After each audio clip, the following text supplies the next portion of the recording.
Thank you for tuning in to the We Belong Here podcast. This episode was recorded on October 9th, 2023. I hope you enjoy.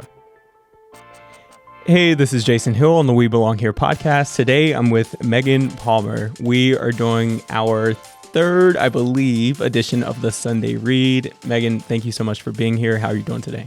Well, thank you for having me. I am doing great. I love the fall so much. Oh, same. Yep. A lot of people say that the summertime is their favorite season, and I'm just like, fall is mine, hands down. Spring I can't do because of allergies. So, yeah. Yep. Yeah. And so, Megan, tell us a little bit about yourself. Oh, sure. So I am in the Human Development and Education program, and I am concentrating in early childhood. And actually, this is my second year. Mm-hmm. I'm a part-time student. Okay. And my first year was in 2021 to 2022. Got and it. I took a year off this past year. And I am back and so excited to be here. Yeah. And thank you so much for being here. And the 2021, 2022, I'm like, okay, what was happening in the world? And yeah, a lot. So a lot was going on. But in 2022, we had a baby join our family through adoption. And I was in my second semester here at Hudzy, and it was really intense but wonderful too. At that time, many of the classes were hybrid. Oh, okay. And so I intentionally took classes that were hybrid that spring semester because I knew a baby was joining our family. He came a little bit early. Got it. Earlier than anticipated. So I tried to actually take a bunch of spring 1 classes, but he came right in the middle of that because he was due when spring 1 ended. Got it. And so I was in the NICU taking HGSC classes. Oh, wow. And yeah, luckily they could be online because it was a class that could do both. Yep. And so this past year, I spent time with my baby. That's lovely. And yes, that you touched on a few things that we'll talk about later in terms of your book, and even you introduce, something like technology and the use and ability of hybrid learning, which I don't know if we'll talk about here, but that like rings true to my own self. And so before we get into that conversation, I'm going to ask you what I've been calling a timestamp question. And so we are, I believe, at this point in the 6th week. Am I right by saying 6th week, or is it 7th? I don't know. We're halfway through. Yeah, I've been doing midterms. Oh, right? Yeah. We're in it in this semester, in this fall semester at the Harvard Graduate School of Education. If you could use 1 or 2 words to describe how you're doing, what would those 1 or 2 words be, or how you're feeling? Oh, sure. One word would be grateful, because I'm so excited to be back, and I'm grateful for being here in school and my family and their support. And then the other would be stressed. Oh, yes. I 100%. Yeah. And feeling some of those, too. You can feel both. You can even be grateful for your midterm and be stressed about it at the same time. Yeah, yep. Like, I'm learning, but Yeah, yep. I know. I'm trying not to wish my semester away, and it is like, it's a lot, So much. And so going into some of talking about your book and the Sunday Read, and right here you have the book, The Missing Piece. And so before we actually talk about the book, I want to talk first about what your relationship to writing and illustration was before you got to the stage of creating a book. Sure. So writing, I love it. And I have been writing. I have bins full of all these things that I have been writing since I was young. Got it. So I have actually, and I have done a lot of writing. And I have published a few things, but mostly small pieces in magazines or in, a newspaper. But I hope to do more.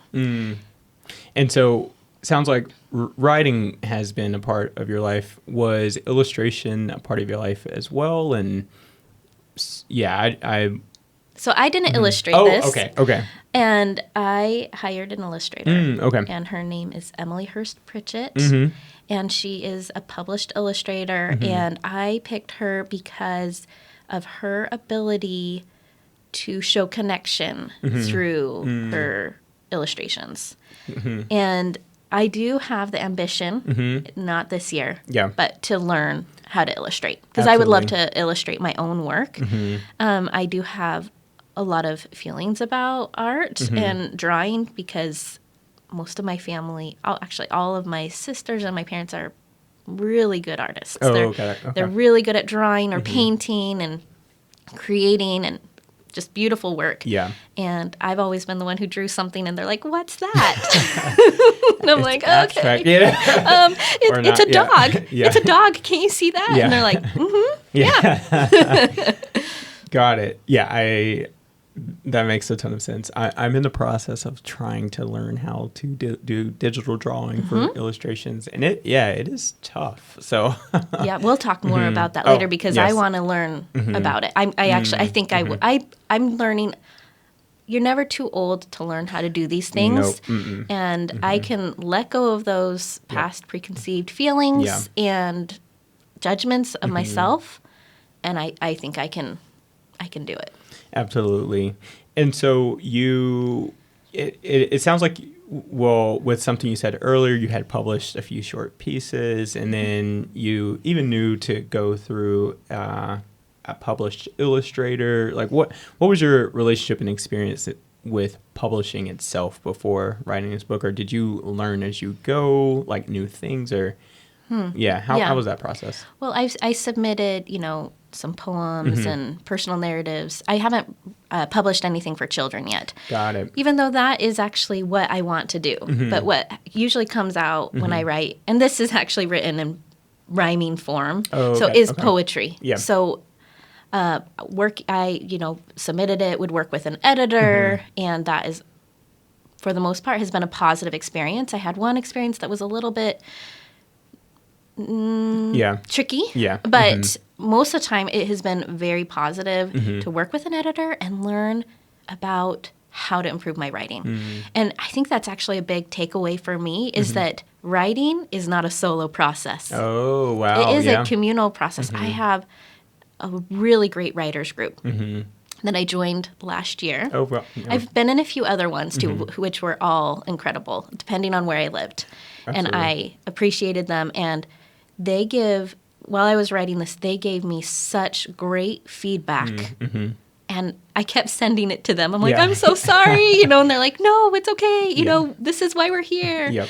And it helped me refine it. It helped me think about different angles and also helped me go through the process of getting it completed because one of them is excellent at figuring out formatting and templates, and that also helped me because she could teach me those things and talk about them. And then my illustrator did a lot of it too, but I had an understanding of the process.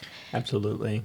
So it's writing is not, you think of a writer and they're just alone writing. Yes, I am alone writing at times, but then to get it to the next level, it is a communal process. Oh, wow. Thank you so much for saying that because, I before had my own notions of writing of like, I need to have my own thoughts. And I, at one point, not very recently at all, but I used to not like people editing anything or, looking or suggesting corrections. But over the last year, that has changed significantly for me, both in seeing how other people write and paying attention to what they write, and then asking for feedback and asking why someone is giving that feedback has been extremely valuable for me as my own in writing for my own self. And so thank you so much for putting that plug in. I think it's extremely important. Exactly. Well, the feedback, too, can help you either change it to how someone is, telling you. Yep. Or it's like, oh, or I can do it this way. Like it helps Yeah. you get outside of yourself Absolutely. and your own skills. And Yep. sometimes it will be like, oh, no, I really like that. Mm-hmm. And it helps so you can be deliberate and intentional in your writing to get that feedback. Yep. And I am so grateful for feedback, Yeah. even if it's humbling. Yeah. Yeah. Yes. I have a good relationship with that. So, and so let's maybe move into talking about your book and the background of how did you get to this book in adoption, writing a book about adoption? So this is a heart story, is what I call it, because it is from my heart for my family. So I love stories. I feel like children learn from stories. Yeah. And I looked for books about adoption for my child. Yeah. And there are some good ones out there. And then there are some ones that weren't a good fit. You know, maybe a little cringy for me, or maybe just didn't fit our situation. Yeah. And so I thought, well, I will write about it. Yeah. And then see what happens. So I Yeah. just wrote about his story. Got it. And then I shared it with my writers group. And then I actually, at first, it wasn't in rhyming form. It was in poem form, but free verse. Right. And so then I was like, oh, well, if I'm writing this for him, then I think he'll like rhymes. So then I had to change that in format. But to get back to this, my grandmother was adopted. And she didn't know. So when she was 11 or 12, Yeah. an uncle said to her when she was doing something naughty, well, you're not even really part of our family. Oh, wow. You were adopted. And that shook her world. I bet. And that Yeah. was a huge part of her identity that shattered. Yeah. She thought she belonged. Yep. And then when someone said the offhanded remark, she didn't. And there is a lot of research, that says it's important that you know where you come from, you know your story, and you understand that. And so I was looking for books for my son for Yeah. helping him understand the process, and none of them actually fit. So when I wrote this, it was so that he knows where he came from. Yeah. He knows he's adopted. Yeah. He knows how we made that decision Yeah. and how his birth mom made that decision. And it's not a secret. But for him, I think he really needs to understand it. And one more thing. So the missing piece, why I gave it that title. So when we finally finalized the adoption, he was about 8 months old. Yep. And we've had him since day one. But there's just a lot of processes that need to happen. I'm actually very supportive of that because you have to be checked by a social worker Right. to make sure that things are going well. Yep. Our friends threw us a party that had a puzzle piece as the theme. And it was like, you finally found your missing piece. And so they had, and I have a poster of it in his room, Yeah. but they had all these puzzle pieces and people wrote well wishes. Well, he was already in our family, Yeah. but just like celebrating the finalization. And that really stuck with me because I feel like he does complete our family. He does complete our family puzzle. Wow. You started. Thank you so much for sharing. You started by telling the story of you looking for something you couldn't find, and so what were you looking for in these books? So I was looking for a story that wasn't hurtful. And that was sensitive and true and authentic. I was looking for a story that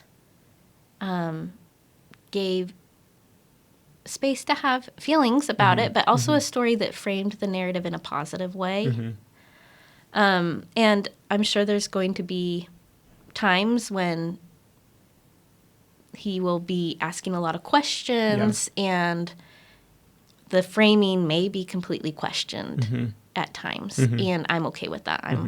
I don't know how that's going to look, but I Right. still want to provide some of that structure. And I was so some of the books come across as the kid is lucky to be adopted, and even some people say that to me, and Yeah.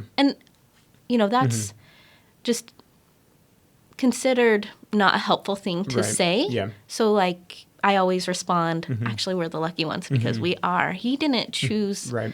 the situation. And so, I think that framing of, we chose this Yeah. situation, right? Yep. And we are the ones who are just so grateful that Yeah. he's in our family. Does that make sense? That makes a lot of sense. Yeah. Yeah. And so this, and you said this book is for your son who joined your family and was the missing piece and completed that missing piece.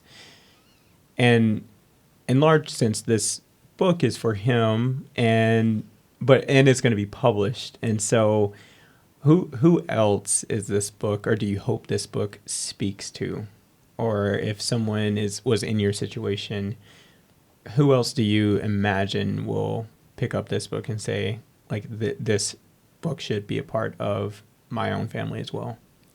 Well, I think that adoption touches all of us. And so I think it's important for all kids to understand that there are different family makeups. This is one. Yeah. But there are so many other beautiful Yeah. family makeups out there. And this just increases that awareness. And then also for some families who may have a similar story, maybe it's helpful in that way too. Yeah. Yeah, that makes a lot of sense. And so I'm curious, like, will you read this book as your son grows, or like at what point do you think that this book will like become a part of the working memory? You're in HD human development, and so like where does this book fit in for your son's education? That's a good question. So I was thinking about that. Like, at what point will he not, be so into the picture book? Yeah. And I mean, maybe when he's a teenager, he might not be so excited about it. And so, but he may end up treasuring it later as he becomes an adult. Yeah. So I think as long as he wants us to read it to Absolutely. him, we'll read it. And then Yeah. if he rejects it one day, he's like, no, I don't want, okay. And we will go from there. And I hope to research more about adoption and even write more Yeah. about adoption in ways that are helpful. And sometimes that's actually really tricky and sometimes paralyzes me. Like, what is going to be helpful Right. to add to the literature and what is not, because my experience is only my experience. Absolutely right. And that everyone has a different experience with adoption. And so that's the other thing that makes this book kind of a sensitive book, if, going out there, because other people have different experiences. So this is not the right way. Yeah. This is the way that worked out for us. Absolutely. And that takes a lot of courage, and to both of like ownership, like this is right for me and my family and us, and we're putting it out in the world. And earlier you acknowledged that, and people may have different opinions even about the framing and so how do you think about or feel like when you consider that, and this may like cause people to receive it in a different way than you intended, and so is that Yeah. I mean, I've thought about that. I mean, the book and even our family, right, and our decisions, like, for some people, they might not support those decisions, right? And then, but overall, most people have been very supportive. Oh, that's good. Most people are very open to our decision-making process. And then I've had many mentors that have helped me, even close ones and even ones that are farther away from me, even ones that I've just read their books, that have helped me feel like confident, but also I'm not going to be offended. I Yeah. guess if someone doesn't approve of our choices Yeah, or yeah. the way that I wrote this book, I would be open to hearing their perspective Yeah. because their perspective is valid. And it could be a moment for learning for me. And I feel like all moments are moments for learning. And if I find out, like when he's older, Yeah. let's say I did my best. Let's say Yeah. he's like, Mom, that book's kind of offensive to me now. I'll be like, okay. Yeah, yeah. You know, Yeah. okay. Like, Yeah, and, yeah. you know, or, you know, when I read something and I'm like, oh, what I've been doing is a little bit cringy. You know, when I am listening to podcasts Absolutely, and yeah. reading books and learning about other people's experiences, I'm like, oh, I think that's important. Yeah. What else is missing from this conversation and that you would like to talk about? So I want to add just some of the extra work that I'm doing right now. Okay. I am currently working on a portal fantasy with my 11-year-old daughter. Oh, wow. That's awesome. And so she writes a chapter and I write a chapter. We've outlined the whole thing. Oh, that's great. And she also has the interest in writing as I do. So it has been fun to collaborate with her. And then I write about writing with her, and that's been really fun. I am also working on a children's book that I just submitted to my writers group yesterday. Oh, wow. That I hope to even use in a class, like to research a little bit more. But it's about a child learning about process versus product. Oh, wow. And so they can wish to get a product done, like Yeah. their room. They can wish their room to be clean. Yeah. And then they don't actually experience the process Yeah. and what that looks like for them. Right. So that's kind of a fun project. And those are my main two projects, but I have actually a few poems that I'm working on and a few other things that I'll be submitting in the coming weeks. Oh, wow. You're busy. And so thank you so much for sharing. We're at our closing questions. What is your favorite thing or place in the Cambridge, Boston surrounding area? So I have three that I was thinking about. One is Monotony Rocks in Arlington. Okay. What is that? And it's a park. Okay. And it has a little pond and a little nature area. And it's just very peaceful and close by. Yeah. And I really like that. And I also like the Isabella Stewart Gardner Museum. Okay. Right? Have you been there yet? I've not. No. Worth checking out. Yeah. Oh, this it's- week. It it's sounds like beautiful. Yeah. Yes, this week, anytime. Your Harvard ID will get you right in. And then in Belmont, there's a place called Sophia's. And they have amazing homemade Greek yogurt. Oh, okay. Several flavors. Okay. What's your favorite flavor? I like the honey vanilla. Oh, well, okay. Yep. Very But nice. there's probably like 8 to 10 different flavors. And it changes. They'll have like a seasonal flavor. Oh, that makes a lot of sense. So it's better than ice cream, Oh, okay. Look. in my opinion. Yeah. I know. It's like a hot take. Greek yogurt is better than ice cream. That This is, one. Yeah. I guess it's not better than gelato, but it's better than ice cream. Got it. Yeah. Last question. What does belonging here at the Harvard Graduate School of Education mean for you?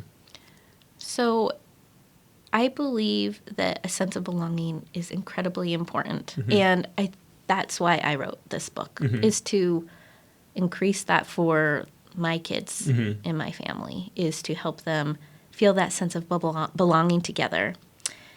And for me here, sometimes being a part-time student, that's a tricky way to feel, because sometimes I just come in, I go to my class, and I go home. Yeah. Because then I have my other things that I need to do. But this year I do feel a huge sense of belonging. And it is in, I guess, the fact that we're all learning together. Yeah. And I have loved meeting other students and peers and the faculty and the other staff at HGSC. And I feel like as I get to know more people and connect with them, I feel even more strongly connected. Yeah. And a bigger sense of belonging. Absolutely. That makes a ton of sense. Megan, thank you so much for sharing. It was a pleasure to have you on the show. The Missing Piece by Megan Palmer, illustrated by Emily Hurst Pritchett. Working on our family puzzle, we looked all around. We were missing an important piece, nowhere to be found. With a loving heart, your birth mom searched for where you would belong. She knew there was a puzzle waiting for your piece to come along. Your birth mom and our family finally had a breakthrough. We were meant to find each other. The missing piece was you.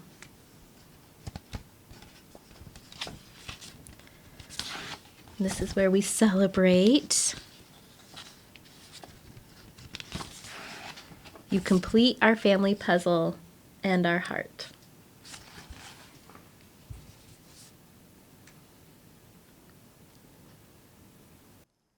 Thank you for tuning in to the We Belong Here podcast.